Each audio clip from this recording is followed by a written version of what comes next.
Bayangkan dia bermusuh dengan 5 manusia ni atas sebab-sebab tertentu. Dia masukkan semua nama 5 musuh dia di dalam surat tersebut bagi menggambarkan satu teori konspirasi politik telah berlaku.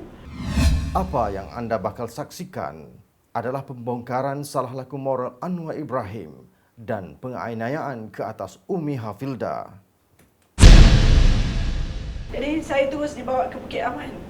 Saya masih ingat saya sampai sepanjang jalan tu saya macam 1001 persoalan. Saya kata, ini negara demokrasi. Saya nak kesahihan surat saya disiasat. Tapi mengapa betapa kotornya? Di mana waran tangkap saya? Di mana keadilan untuk saya? Di mana kesahihan cerita saya? Tiba-tiba je saya ditangkap. Jadi saya sampai di Bukit Aman masa tu pukul 12 malam. Bayangkan dari 12 malam sampai ke subuh. Sampai ke subuh 7 pagi, saya tak diberi tidur walaupun sesaat. Saya tak diberi makan dan minum. Saya tak diberi air walaupun setitik. Dari pukul 6 petang, polis datang, saya tak makan. Tapi inilah kuasa Allah SWT. Saya tak tahu dari mana datangnya kekuatan. Saya tak, walaupun perut saya keroncong, tapi saya ada tenaga yang cukup hebat. Polis maki saya maki polis balik. Polis ugut saya ugut polis balik. Saya rasa bukan diri saya. Ada satu kuasa dalaman yang membantu saya sebab sepanjang-panjang jalan masa dalam proses polis nak pecahkan rumah tu pun mungkin mukjizat Yasin tadi. Lepas tu sepanjang-panjang jalan pun saya baca Hasbunallah wa ni'mal wakil, Allah adalah sebaik-baik pelindung. Benda tu yang macam bagi semangat kepada saya kan. Bila masa tu yang mengetuai siasatan masa tu DSP Aziz. Oh ya Allah, punyalah garangnya DSP Aziz ni, Tuhan saja yang tahu. Memang kalau kita tak kuat mental dan fizikal, mungkin kita akan rebah masa tu. Begitu kasar ya proses penderaan yang mereka lakukan ke atas saya ketika itu, sampai disahkan oleh DSP Aziz di dalam mahkamah. Bila kes ni dibawa di depan hakim, bila Hakim Paul Augustine bertanya kepada DSP Aziz, apakah bentuk penderaan yang kamu lakukan kepada Umi Hafilda, DSP Aziz tunduk malu masa itu mengatakan, yang Arif, bentuk penderaan yang kita lakukan kepada Umi hanya dilakukan kepada pelampau-pelampau komunis 40 tahun yang lalu. Bayang yang paling jijik yang Anwar buat bukan saja dia tangkap saya, tapi bayangkan pukul 3-4 pagi itu DSP Aziz datang paksa saya menandatangani surat akuan sumpah yang Anwar Ibrahim dah draft.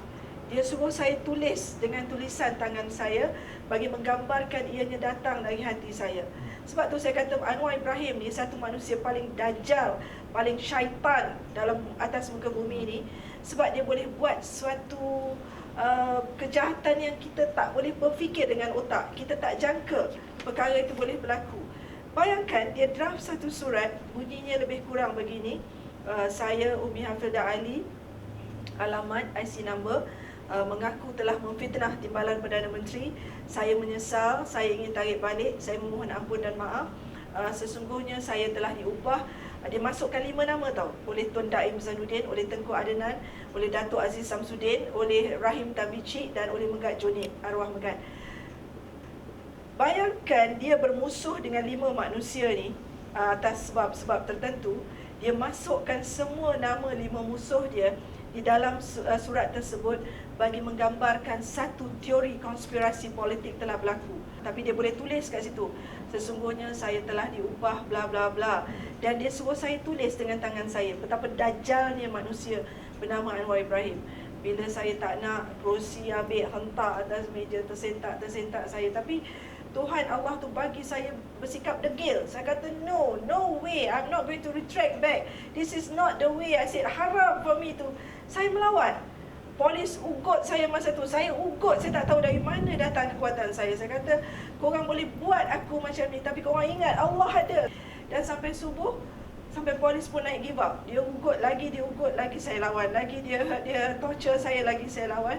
Akhirnya pukul 7 saya dengar perbualan DSP Aziz dengan Anwar depan saya. Sebab dia, Anwar kejap-kejap duk call, tanya, dah dapat surat belum, punya dajjalnya Anwar. Jadi saya dengar conversation between DSP Aziz dengan Anwar. Dia kata, Datuk Seri, dia degil lagi Datuk Seri. Dia tak nak lagi, dia masih degil. Nak tahu apa Anwar suruh buat? Sebab tu saya kata dia memang manusia dajjal. Dia suruh bawa saya ke pejabat saya di Danau Kota, dimalukan di depan ribuan orang. Nak bagi seksa lagi saya ketika itu. Bayangkan muka saya dengan tak mandi, tak gosok gigi, sepanjang malam kena dera, dengan tak makan, dengan muka saya yang comot, lemah lunglai. Sampai dekat situ pukul 8 pagi. Orang tengah breakfast, bawah tu ada kedai mamak. Di mana maruah saya? Di mana maruah saya sebagai seorang usahawan yang berjaya ketika itu? Karisma Advertising dah mencapai satu tahap status millions ketika itu. Orang kenal saya sebagai empunya syarikat, tetapi saya dibawa seperti seorang penjenayah. Kawan-kawan saya yang tengah breakfast macam tersentak.